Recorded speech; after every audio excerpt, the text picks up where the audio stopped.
One of the really awesome powers that Congress has is the ability to almost become like a court and decide guilt or innocence. This is something that we have seen recently, and it's something that still a majority of Americans don't quite fully understand.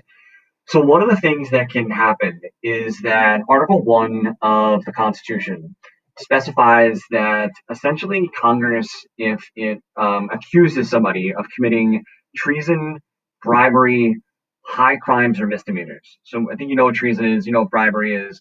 A high crime would be like a felony, and a misdemeanor would be pretty much everything else. It's pretty vague. That any sort of government official, so it could be a member of Congress, it could be a member of the federal judicial system, it can be a judge, but really what gets the most attention is when presidents are accused of these things. The founding fathers put a mechanism in the Constitution that Congress could sort of deal with this. So this is what happens. The House Judiciary Committee, it's one of the most prestigious committees, would hold hearings to decide whether, we'll focus on a presidential situation, whether a president may have been engaged in treason, bribery, high crimes, or misdemeanors. Um, so that committee would then decide whether or not they're going to recommend, after hearing some basic evidence, for the entire House of Representatives to vote on this. So if the entire House of Representatives does get the ability through the nomination from the Judiciary Committee to vote on articles of impeachment, essentially what the House of Representatives is doing is simply listening to evidence of a person allegedly committing some sort of like violation. And they're just deciding whether or not there should be an actual trial. That's what impeachment is. If a president is impeached, it doesn't mean you're guilty or innocent. It just means that you have to now have a trial. It looks like there might be enough information available to them that it's at least worthy to go through the trial process.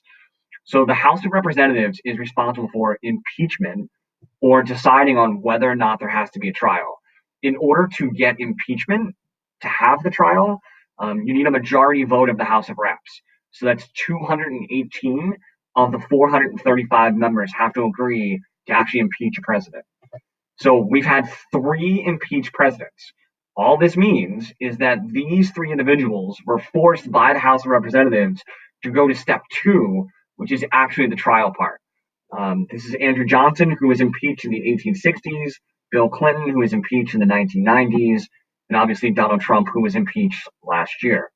Once a president is impeached, they then are sent to the Senate for their actual trial. The 100 senators become the jurors. The Chief Justice of the United States Supreme Court becomes the presiding judge over the case.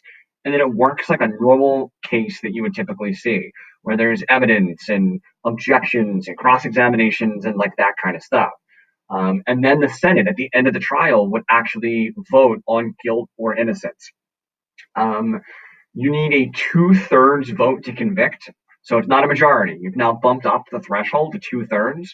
So because there are 100 senators, you need 67 of them to agree to actually find the person guilty.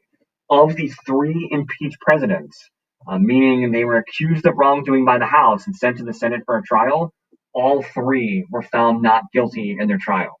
So we've had three impeached presidents, meaning they were forced to stand trial for alleged wrongdoing, but then all three were found not guilty. We've never had a president that was impeached and then convicted. We've had three presidents that were impeached. All three were found not guilty in their Senate trial phase.